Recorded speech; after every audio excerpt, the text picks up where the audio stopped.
खरोखर की महाराष्ट्र साहित्य परिषद जे विविध कार्यक्रमांची रेलचेल जी मेजवानी आपल्या सगळ्यांना वर्षभर देत असते आणि त्यातला आज एक उत्कंठता वाढवणारा एक अत्युच्च क्षण ज्याच्यासाठी तमाम सोलापूरकर आतुर आहेत असं आजचं हे पुष्पेंद्रजींचं व्याख्यान आयोजित करणाऱ्या सगळ्या रेणुकाताई आणि प्रशांत दादांसाठी आपण एकदा जोरदार टाळ्यांनी त्यांचं स्वागत करूया.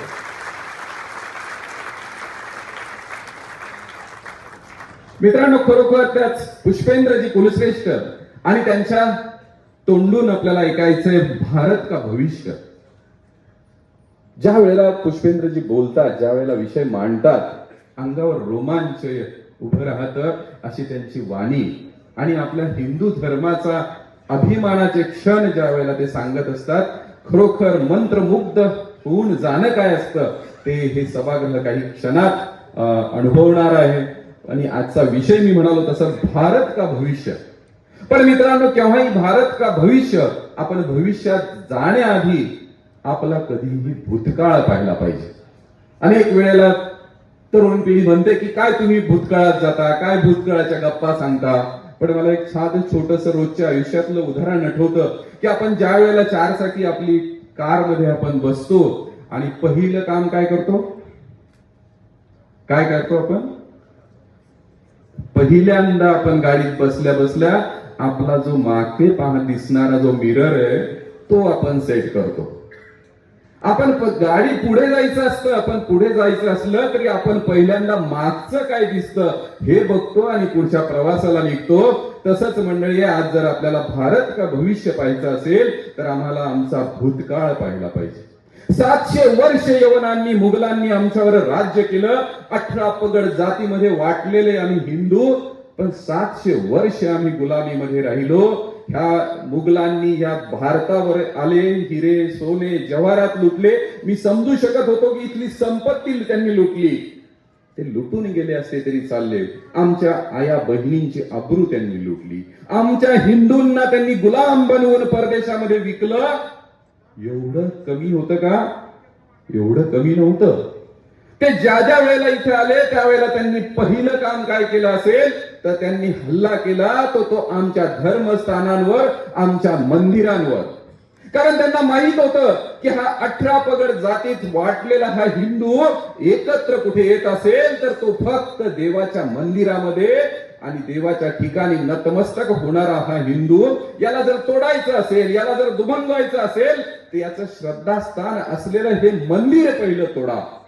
आणि हे करताना त्यांनी 1527 ला आमचा देशाचा चरित्र मानस, आमचा चरित्र पुरुष असलेला राम लल्लाच्या जन्मभूमीवर हल्ला केला, जन्मभूमी नष्ट केली. मित्रांनो, ती जन्मभूमी नष्ट केली. सारा भारत देश आक्रोशला. पण आम्ही वाटलेलो होतो, अनेक राजघराणे होती, अनेक राजसत्ता होते, सरदार होते. पण राम लल्लाला मुक्त करण्यासाठी आपापल्या परीने इथल्या हिंदू राजांनी, हिंदू सरदारांनी प्रयत्न केले, लढले. त्या समुद्रासारख्या मुघलांशी ते लढा देऊ शकले नाही. लढता लढता लाखो लोक बलिदान त्यांनी ह्या राम जन्मभूमी मुक्त करायला दिलेलं आहे. कालचा 6 डिसेंबरचा दिवस आहे. हे 1527 पासून कधीही खंड नाही पडलेला. या हिंदूंना कोणी संपवू शकलेलं नाहीये. आपण तुमच्या माझ्या पिढीने आपण रथयात्रा काढली, एक एक वीट जमा केली, आपण ती अयोध्या मुक्त करण्यासाठी लढलो. आणि याचा परिपाक असा झाला की 6 डिसेंबर 1992 ला आमचं श्रद्धास्थान अयोध्या मुक्त झालेली आहे. त्या बाबराचा ढाचा तुम्ही सगळ्या हिंदूंनी उद्ध्वस्त केलेला. मित्रांनो, हे होऊ शकलं त्यावेळेला की ज्या ज्या वेळेला हिंदू एकत्र येतो, हिंदू जागा होतो, त्या वेळेला कोणताही बाबर आमच्या हिंदूंना, आमच्या सनातन धर्माला संपवू शकत नाही. हे सगळंच सुरू होतं. आम्ही स्वतंत्र झालो, इंग्रजांच्या राज्यातून मुक्त झालो. पुढची 65 वर्ष आम्ही स्वातंत्र्यानंतरही आम्ही हिंदू आहोत हे आम्हाला कळतच नव्हतं. पण 2014 ला इथल्या हिंदूंनी विचार केला, एक चांगला निर्णय केला आणि ही भारत माता अशा व्यक्तीच्या हातामध्ये दिली की त्या 2014 नंतरचा जर वर्तमान पाहायचं सुरू केलं तर मला क्षण आठवतो की त्या वाराणसीचा कॉरिडॉर जो आहे, अरे या सगळ्या डोळ्यात साठवून ठेवावा असा क्षण की या देशाचा, हिंदुस्थानचा पहिला पंतप्रधान गंगेमध्ये स्नान करतो, भगवे वस्त्र परिधान करतो, रुद्राक्षाची माळ गळ्यात घालतो आणि ज्या वेळेला ते पवित्र गंगा जल घेऊन तो त्या कॉरिडॉर मधून चालत शंकराची पूजा करायला निघतो, त्यावेळेला तुम्हा सगळ्यांना वाटतं की तुमचा मत देण्याचा निर्णय पहिल्यांदा बरोबर होता. मित्रांनो, मी म्हणालो तसं याच्या आधी अनेक जण लढली, 1527 पासून लढली, पुढेही लढण्याची शक्यता राहील, पण तुमची माझी पिढी ही पहिल्यांदा भाग्यवान ठरली की ज्या दिवशी आम्ही अयोध्येमधलं प्रभू रामाचं मंदिर आपल्या डोळ्यांनी पाहिलेलं, ही पिढी सगळ्यात सुखी आणि भाग्यवान पिढी आहे.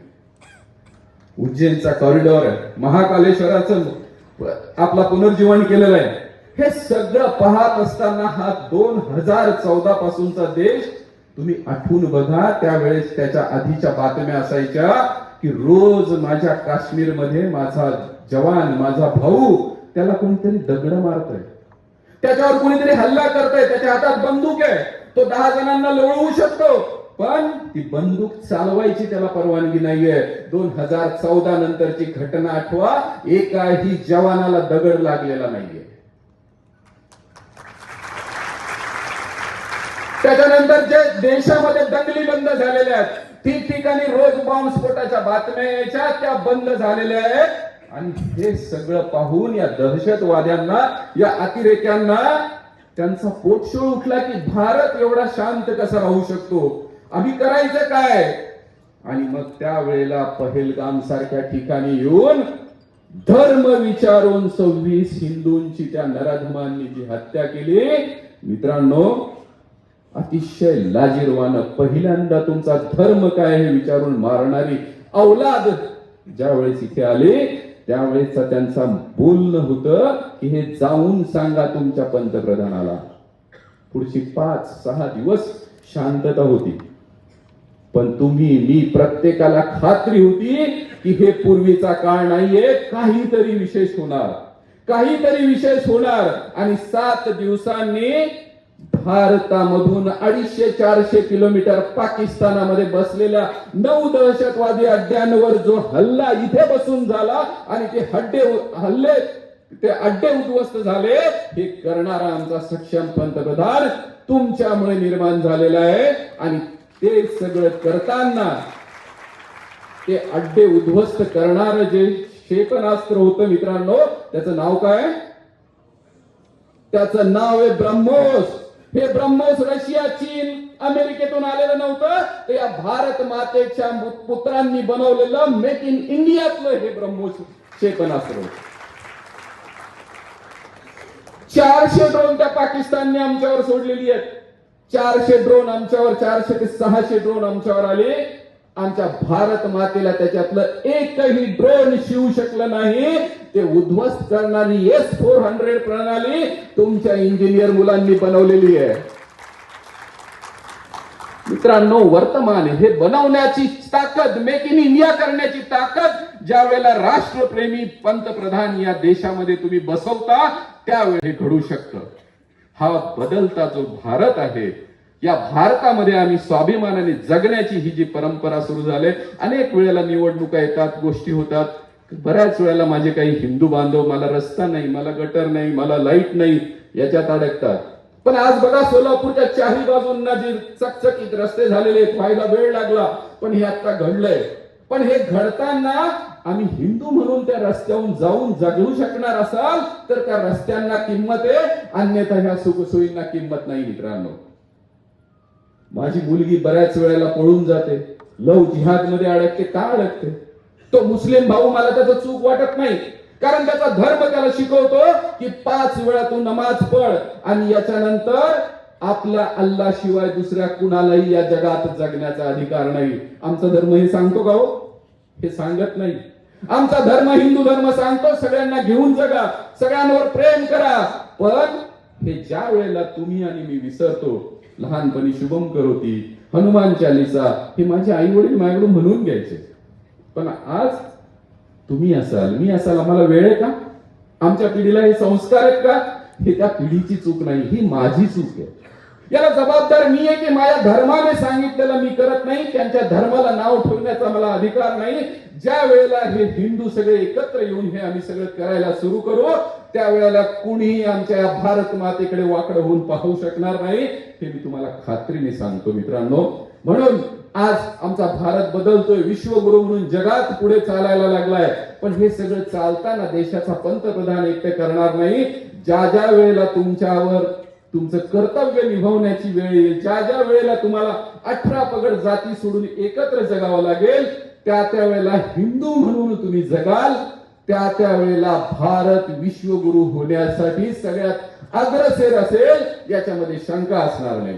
त्याच्यामुळे हा उद्याचा जो भारत आहे, हा भारत एकटा आपला पंतप्रधान, एकटे मुख्यमंत्री करणार नाही, तर तुम्ही मी ज्या वेळेला आमच्या धर्माचं पालन करत आम्ही एकत्र राहू, एक संघ होऊन ही भारत माता प्रथम हे आम्ही ज्या दिवशी करू, त्या दिवशी मला वाटतं माननीय पुष्पेंद्र जी जिस विषय को लेकर अपने बीच में आए हैं, मैं और आप सब आतुर हैं उनकी वाणी से अगला भारत देखने के लिए. लेकिन हम सब की जिम्मेदारी है कि पुष्पेंद्र जी सिर्फ कहेंगे और हम तालियां बजा के जाएंगे, ऐसा नहीं होना चाहिए.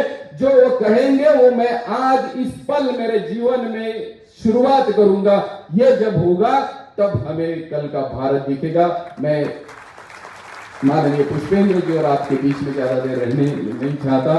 मैं 90 के साल में अगर यहाँ पे कोई होगा तो मैं तब छत्रपति शिवाजी महाराज का शिव शहीर बाबा साहेब पुरंदरे जी का जानता राजा था, उसमें कलाकार बोल के काम करने आया था. आज मुझे फिर से यहाँ आने का अवसर मिला. तब भी मैंने 8 दिन आपके बीच में रहा था और मैंने तब देखा कि 3 दिन टिकट नहीं मिला करके सोलापुर वालों ने झगड़ा किया था कि 3 दिन जानता राजा को बढ़ाओ. और वो सब शिव छत्रपति जी का प्रेम आपका देखकर सच में बहुत अच्छा लगता है. मैं आप सबके लिए फिर एक बार आपका स्वागत करता हूं, आभार व्यक्त करता हूं और अपने वाणी को विराम देता हूं. धन्यवाद.